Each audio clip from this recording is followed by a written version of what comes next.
अस्सलाम वालेकुम दोस्तों, मैं हूं अजीम महमूद और आप देख रहे हैं मिस्टर इंजीनियर।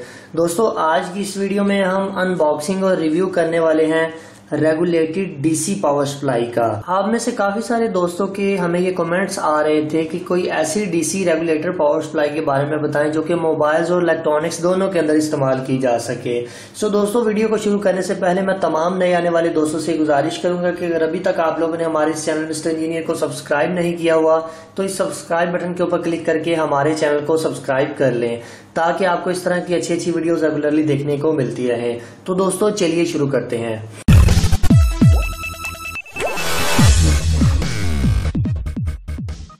जी तो दोस्तों, यहाँ पर हमारे पास एक पुरानी डीसी की पावर सप्लाई है। मैं आप लोगों को बताऊंगा इस नई पावर सप्लाई और इस पुरानी पावर सप्लाई के अंदर दोनों के अंदर क्या डिफरेंस है। सबसे पहले जरा हम इस पावर सप्लाई को ओपन कर लेते हैं, फिर आप लोगों को प्रॉपर बताएंगे कि किस तरह से आप इनसे मोबाइल की टेस्टिंग या इलेक्ट्रॉनिक्स के पार्ट्स की टेस्टिंग कर सकते हैं। ठीक है जी, सबसे पहले यहाँ पर हमें देखने को मिलती है इस पावर सप्लाई की यूजर मैनुअल, जिसके अंदर सारा कुछ चाइनीज में लिखा है जिसकी हमें समझ नहीं आएगी। इसके बाद ये और स्टिकर्स हैं, इसकी कुछ ये केबल्स हैं, अभी हम इनको भी लगाएंगे।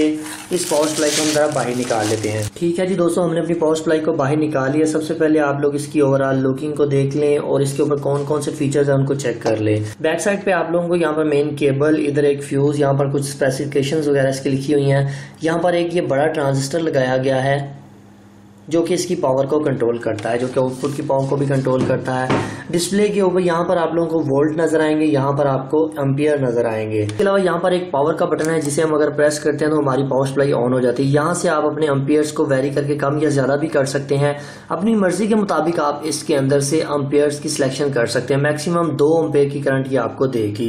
इसके अलावा यहाँ पर एक स्विच लगा हुआ है जिसको अगर आप प्रेस करते हैं, अगर आप इस स्विच को बाइनी साइड पर सिलेक्ट करेंगे तो आप मैक्सिमम इससे 5 वोल्ट ले सकते हैं। 5 या 0 से लेकर 5 वोल्ट तक आप इसे हासिल कर सकते हैं। अगर आप चाहते हैं 0 से लेकर 15 वोल्ट तक आप इसे लेना चाहते हैं तो आप इसको दाहिनी साइड की तरफ मोड़ दें, तो आप अपनी मर्जी के मुताबिक इससे 0 से लेकर 15 वोल्ट हासिल कर सकते हैं। इसके अलावा यहाँ पर एक यूएसबी की फीमेल हब आपको नजर आ रही है जहां पर आप लोग किसी भी चीज को लगाकर टेस्ट कर सकते हैं। जैसे मैं इस एलईडी को लगाकर यहाँ पर टेस्ट कर सकता हूँ। इसके अलावा आप लोग अपना मोबाइल यहाँ पर लगाकर चार्ज कर सकते हैं। इसके अलावा यहाँ पर 2 किस्म की वेरिएबल्स दी गई हैं, एक फाइन की है और एक कॉर्ड्स की है। फाइन से आप लोग वो वाली ट्यूनिंग करेंगे जो कि बिल्कुल आहिस्ता आहिस्ता से होगी। मैं भी आप लोगों को दिखाता हूँ। यहाँ पर मिसाल के तौर पर मुझे आउटपुट पर 12 वोल्ट चाहिए, तो मैं पहले इस वेरिएबल को घुमाकर उसके करीब करीब ले आऊंगा। 11.6 है, तो अगर मैं फाइन को थोड़ा थोड़ा करके घुमाऊंगा तो ये इसकी जो वैल्यू है वोल्टेज की वो आहिस्ता आहिस्ता से ऊपर की तरफ जाएगी। आप लोग यहाँ पर देख सकते हैं फाइन से आप इजीली आराम के साथ इसकी ट्यूनिंग कर सकते हैं। और ये जो दूसरी वेरिएबल है इसको घुमाकर आप वोल्टेज को ज्यादा स्पीड के साथ कम या ज्यादा कर सकते हैं। इसके अलावा यहाँ पर पॉजिटिव का पॉइंट है, यहाँ पर सेंटर पर ग्राउंड है और ये नेगेटिव है। हम सिर्फ पॉजिटिव और नेगेटिव को ही इस्तेमाल करेंगे। यहाँ पर इस पावर सप्लाई के साथ ये वाली कुछ केबल्स हमें देखने को मिलती है जिसमें एक फीमेल केबल है, ये एलिगेटर क्लिप है पॉजिटिव नेगेटिव का। इसके अलावा ये वाली प्रॉब्स हैं, ये इसलिए इस्तेमाल की जाती है अगर आप किसी सर्किट या किसी भी कंपोनेंट को टेस्टिंग करना चाहते हैं तो उसके साथ आप इजीली इसे लगाकर चेक कर सकते हैं। अभी हम आपको लगाकर दिखाते भी हैं। सबसे पहले इसको जरा कनेक्ट कर लें। यहाँ पर आप लोगों को बताता चलूं कि ये मार्केट में इजीली अवेलेबल है। प्राइस की अगर बात की जाए तो ये इजीली 17 से 1800 रुपए की मार्केट से मिल जाती है। अगर आप लोग इसे ऑनलाइन परचेज करना चाहते हैं तो आप इसे ऑनलाइन भी खरीद सकते हैं। दोस्तों, भी बात कर लेते हैं इस पावर सप्लाई को इस्तेमाल किस तरह से किया जाता है। यहाँ पर आउटपुट के ऊपर आप कोई भी चीज लगाना चाहते हैं उसे लगा सकते हैं। मिसाल के तौर पर मैं कोई भी 5 वोल्ट की चीज की टेस्टिंग करना चाहता हूँ। ये 5 वोल्ट की है, मैं ये चाहता हूँ मैं इसको टेस्ट करूँ। सबसे पहले मैं इसके वोल्टेज की सिलेक्शन करूंगा 5 वोल्ट के ऊपर। इसके बाद मैं इसको इसके अंदर इंसर्ट कर देता हूँ फीमेल सॉकेट के अंदर। आप लोग यहाँ पर देख सकते हैं हमारी एलईडी लाइट बिल्कुल ठीक तरह से वर्क कर रही है। एक तो तरीकाकार ये है। अब यहाँ पर एक चीज का ख्याल रखना है, अगर ये 15 वोल्ट के ऊपर सिलेक्ट हुई, आपने ये वाली एलईडी इसके अंदर लगा दी तो आपकी ये वाली एलईडी खराब हो जाएगी क्योंकि आपने सिलेक्शन 15 वोल्ट की हुई है। अगर आप इसे यहाँ पर लगाएंगे तो यहाँ पर कोई मसला, यहाँ पर फिक्स 5 वोल्ट आते हैं। अभी यहाँ पर बात कर लेते हैं कि इसके साथ आप लोग मोबाइल की टेस्टिंग किस तरह से कर सकते हैं। मेरे पास एक पुराना मॉडल पड़ा हुआ है नोकिया का, तो इसे टेस्ट करने के लिए सबसे पहले आपने ये देखना है कि मैंने वोल्टेज की सिलेक्शन करनी है। वोल्टेज 15 नहीं होने चाहिए, वोल्टेज यहाँ पर 3.7 से लेकर 4.2 या 4.3 तक मैक्सिमम होने चाहिए। अगर आप 15 वोल्ट इसको लगा देंगे तो जाहिर सी बात है मोबाइल आपका बिल्कुल डेड हो जाएगा। तो मैं यहाँ पर इसको 5 वोल्ट की साइड पे कर लेता हूँ ताकि मैक्सिमम 5 वोल्ट से आगे ना जाए इसको। यहाँ से हम इसके वोल्टेज को कम कर लेते हैं क्योंकि मुझे यहाँ पर 4.2 वोल्ट फिक्स करने हैं। यहाँ पर हमने 4.2 वोल्ट को फिक्स कर लिया है। जब इस मोबाइल को आप लोगों ने टेस्ट करना है तो इसकी बैटरी के ऊपर कनेक्शन लिखे होते हैं। नोकिया के अंदर जब आप इसकी टेस्टिंग करते हैं तो इस नेगेटिव पॉइंट को सेंटर वाले पॉइंट के साथ भी कनेक्ट करना पड़ता है क्योंकि वो बैटरी की परसेंटेज को सेंस करता है। इसके बाद ये जो पॉजिटिव है ये आपने बाईं साइड के ऊपर लगा देनी है, ठीक है। अगर तो आपका मोबाइल शॉर्ट हुआ तो यहाँ पर आपको एम्पियर्स की सूरत में रीडिंग देगा, मगर हमारा मोबाइल शॉर्ट नहीं है इसलिए 0 आ रहा है। मैं अब इसको पावर ऑन करता हूँ। आप लोग यहाँ पर देख सकते हैं जैसे ही हमारा मोबाइल पावर ऑन हुआ है उधर से रीडिंग भी आना शुरू हो चुकी है। अभी हमारा मोबाइल जो है वो बिल्कुल ठीक तरह से काम कर रहा है।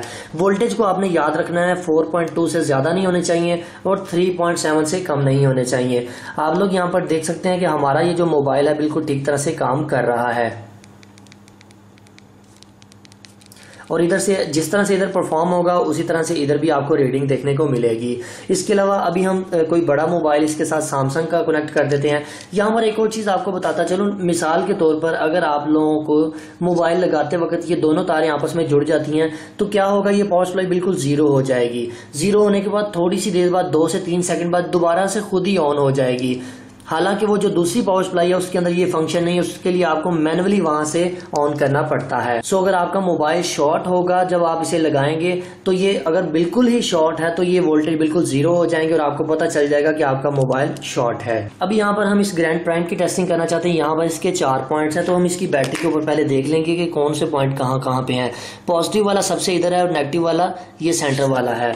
आपने सबसे इधर वाले को यूज नहीं करना, पॉजिटिव इधर लगा देना है। ये वाली दाहिनी साइड पर हम पॉजिटिव लगाएंगे, मैं लगा के आपको दिखा देता हूँ। और तीसरे नंबर वाली पिन जो है वो नेगेटिव है। इन एलिवेटर क्लिप्स को आपने हाथ रखना है ताकि ये गिरे ना। मैं इसको पावर ऑन कर लेता हूँ। आप लोग यहाँ पर रीडिंग देख सकते हैं, हमारा मोबाइल जो है वो बिल्कुल ठीक तरह से ऑन हो चुका है। इधर यहाँ पर आपको एम्पियर्स की सूरत में ये पावर सप्लाई रीडिंग दे रही है। अभी मोबाइल जो है वो बूट होना शुरू हो चुका है, ठीक है जी। मोबाइल बिल्कुल ठीक तरह से काम कर रहा है। इस तरह से आप किसी भी मोबाइल की टेस्टिंग कर सकते हैं। अगर आपके बैटरी का मसला है, बैटरी चार्ज नहीं है, तो आप इस पावर सप्लाई को इस्तेमाल करते हुए उस बैटरी को भी चार्ज कर सकते हैं। पॉजिटिव के ऊपर पॉजिटिव को लगाना है और नेगेटिव के ऊपर आपने नेगेटिव को लगाना है। तो आप लोग यहाँ पर देख सकते हैं, आपको एम्पियर्स की सूरत में यहाँ पर रीडिंग मिलती है। मैं जरा इसको जोर से लगाता हूँ। यहाँ पर देख सकते हैं 1.3 एम्पियर इस वक्त हमारी बैटरी के अंदर जा रहे हैं, जो कि हमारी बैटरी को इस वक्त चार्ज कर रहे हैं। अगर कोई डेड बैटरी है जो कि बिल्कुल ही डेड हो चुकी है, इस तरह से उसको झटका लगाकर आप लोग इससे चार्ज कर सकते हैं। आप लोगों ने अक्सर देखा होगा कि मार्केट के अंदर इस तरह की पावर सप्लाई लोगों के पास होती है, मोबाइल रिपेयरिंग वालों के पास। वो इसी तरह से बैटरी को झटके लगा कर उसको इस पोजीशन के ऊपर ले आते हैं कि जब उसे मोबाइल में डाला जाता है तो वो चार्जिंग स्टार्ट कर देती है। दोस्तों भी यहाँ पर ये मेरे पास एक छोटा सा फैन पड़ा हुआ है। मैं ये चाहता हूँ मैं इसको टेस्ट करूँ क्या ये ठीक तरह से काम भी करता है कि नहीं। तो मैं वोल्टेज को 12 के ऊपर सेलेक्ट करूंगा क्योंकि ये 12 वोल्ट का फैन इसके पीछे लिखा हुआ है। एम्पियर्स को मैं मैक्सिमम कर दूंगा क्योंकि ये एक फैन है तो फैन का स्टार्टिंग टार्क ज्यादा होगा। तो एम्पियर्स को मैं मैक्सिमम के ऊपर कर देता हूँ 2 एम्पियर। यहाँ पर कोई मसला नहीं होगा। आप लोग ये सोच रहे होंगे कि फैन कम एम्पियर का होगा, 2 एम्पियर देंगे, कोई मसला तो नहीं होगा। ऐसा बिल्कुल भी नहीं है। नेगेटिव के साथ मैं नेगेटिव को लगा दूंगा और यहाँ से ये जो पॉजिटिव है इसको मैं पॉजिटिव के साथ कनेक्ट कर देता हूँ। आप लोग यहाँ पर देख सकते हैं कि हमारा ये जो ब्लोअर वाला फैन है बिल्कुल ठीक तरह से काम कर रहा है और हमें ये यहाँ पर बता रहा है कि जनाब ये आपका फैन इस वक्त 0.5 एम्पियर ले रहा है, मतलब 1/2 एम्पियर हमारा ये वाला फैन कंज्यूम कर रहा है। इस तरह से आप किसी भी चीज़ के एम्पियर्स को भी चेक कर सकते हैं कि वो इस वक्त कितने एम्पियर को कंज्यूम कर रही है। दोस्तों यहाँ पर हमारे पास एक ये डिजिटल क्लॉक है जिसके ऑपरेटिंग वोल्टेज 3 वोल्ट से लेकर 6 वोल्ट तक है। सो मैं क्या करूँगा, यहाँ से इसको कम कर दूंगा, इसको 3 वोल्ट के ऊपर ले आता हूँ। 3 से 6 तक मैं कहीं पर भी रख सकता हूँ, 5 वोल्ट पे रख लूँ या 4 वोल्ट के ऊपर मैं इसको रख लेता हूँ। इसके बाद हमने इसकी पोलैरिटी को देखकर लगाना है। पॉजिटिव नेगेटिव आपने देखकर लगाना है, इसके ऊपर लिखा भी होता है। किसी भी सर्किट को आप चेक करते वक्त तो उसकी पोलैरिटी को जरूर देख लिया करें।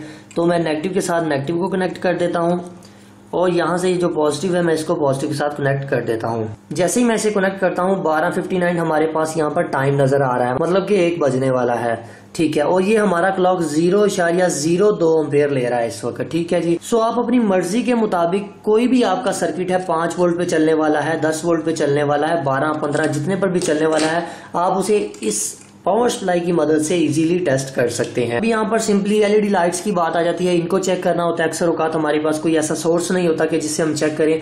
तो मैं इसको जरा वोल्टेज को 2 के ऊपर सेलेक्ट कर लेता हूँ। 2 से 3 वोल्ट की एलईडी होती है तो नेगेटिव को नेगेटिव के साथ आपने कनेक्ट कर देना है, पॉजिटिव को पॉजिटिव के साथ। ठीक है, अभी हमारी एलईडी ग्लो नहीं हुई क्योंकि ये एलईडी ज्यादा वोल्ट के, तो मैं यहाँ से थोड़े से वोल्टेज को इंक्रीज करता हूँ। आप लोग यहाँ पर देख सकते हैं जैसे मैंने थोड़े से वोल्टेज 3 के ऊपर लेके गया हूँ तो हमारी एलईडी ठीक तरह से ग्लो करना शुरू हो चुकी है। मतलब ये 3 वोल्ट की एक एलईडी थी।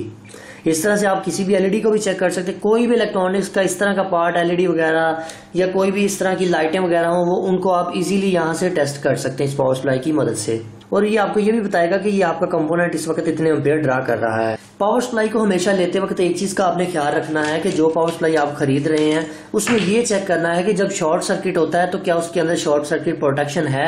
शॉर्ट सर्किट प्रोटेक्शन से ये मुराद है कि जब हमारी कोई भी चीज आगे से शॉर्ट हो जाती है, एलिगेटर आगे से मिल जाते हैं, तो क्या ये पावर सप्लाई जीरो होकर दोबारा से ऑन होती है कि नहीं।